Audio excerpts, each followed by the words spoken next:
Hello, Frugal Force. Once again, this is Captain Frugal reporting for duty, and today I just want to do another short video on professionalism on social media from writers.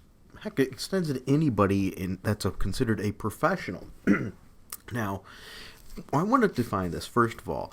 I think a professional should have a personal feed if they want to be on social media. It should not be linked to their professional feed. So if, for example, you work for a company and you mention that, what you do in that, that's your work feed. That is your work social media. It's not separate. And so therefore it reflects the company, and how you respond is key. So I strongly urge professionals, if they feel they need to get into political agendas and other social things, just maybe be a little air of caution, just be a little bit more sensible. So here is the tweet I want to mention. It's by Dan Slott, which I've been trying to be a little extra nice to lately because I do think he's getting a lot of pounding recently with what's going on. Now, granted, he probably deserves a lot of it. Okay? But just keep that in mind. It says, "Dear Hulk Smash," and I'm not going to repeat the rest of it, which, first of all, I don't like that name, but, it is what it is. "I'm sorry if I lost you as a comic book reader, Hulk Smash, whatever. When I wake up tomorrow, my first thought will surely be," and then in quotes, "if only Hulk Smash, liked me more. My life would be better," end quote. "All my best to you, Hulk Smash," once again, the name, "all my best." Now, that might sound somewhat decent at first, but then you have to realize what the response that was to, and the person making it and how they respond to others. So the person that made them that is Jack Messinger. It says, "Add Dan Slott." Now, first of all, he did add Dan Slott to this, so he should expect a response. He said, "It's because of people like you that I switched to Image. Thanks. Their writers are producing a much higher quality of work than you. And I wouldn't have given up on Marvel if it weren't for people like you." Now, notice that. Remember, this is Dan Slott, the guy who says, "Oh, I'm okay with criticism unless it's, not attacking things." Okay, now, all he pretty much said is people like him are not providing the quality. He said their Image are producing a much higher quality of work than you. And I wouldn't have given up on Marvel if it weren't for people like you.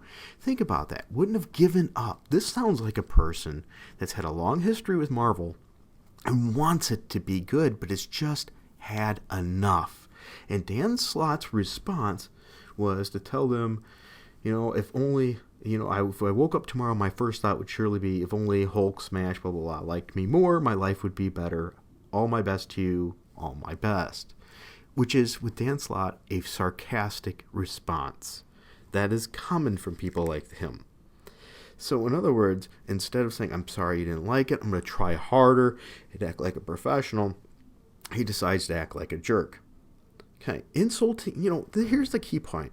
It's an interesting time right now we're insulting the writers, and things think you can't insult the writer, but they can be surely fine and happy to insult the reader. This is not how business works. You have to have thicker skin.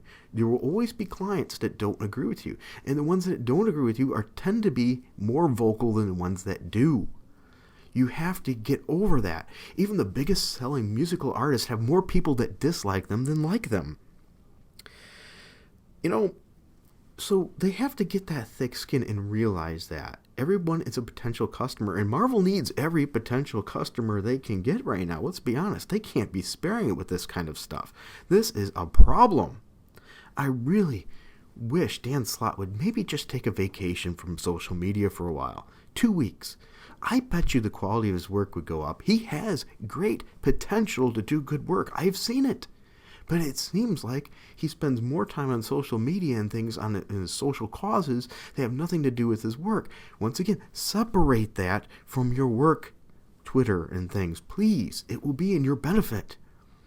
Now, with that said, too, how can writers and things continue to act like this and not understand why people are having a hard time separating the artist from the work? I'm a big fan of trying to separate the art from the work, but it's getting increasingly hard when they behave like this. How can you do that? So my question to you is, can you separate the artist from the work? Are you able to buy books even though you know darn right that the artist thinks very little of you and constantly berates you and says mean things about you on social media? Heck, pay extra attention. They're even doing it in the comic books. The books and stuff have cheap shots against people with certain political views and things like that. Heck, I would not bet it would be very long until you start seeing things, for example, with cheap shots against Richard C. Meyer, Captain Cummings, Douglas Ernst, Captain Frugal, myself here, in those books, some kind of little underlying cheap shot, because that's the way they are. And then they'll turn around when they do that. They'll say, oh, we were just making a joke, like ask me about my feminist agenda, Peter Parker wearing that t-shirt from his girlfriend. There's a little more to it than they realize. So let me ask you, can you separate yourself from the artist? Can you make that differentiation, or does it impact your purchasing behavior? Will you be able to tolerate this, and for how long? Alright guys, I just wanted to share that. I wanted to share my views on this. If you enjoyed this, please be sure to hit like and subscribe and hit that notifications bell. It really would help me out. And if you truly want to help me, go over to my VidMe channel. That's the one I have monetized because I don't like what YouTube does to content creators, so I monetize on VidMe. That's where you can really help me. And once again, I'm just a Captain Frugal at VidMe, and you can go to thehenchmanslounge.com. Well, thank you again, and until next time, keep it frugal.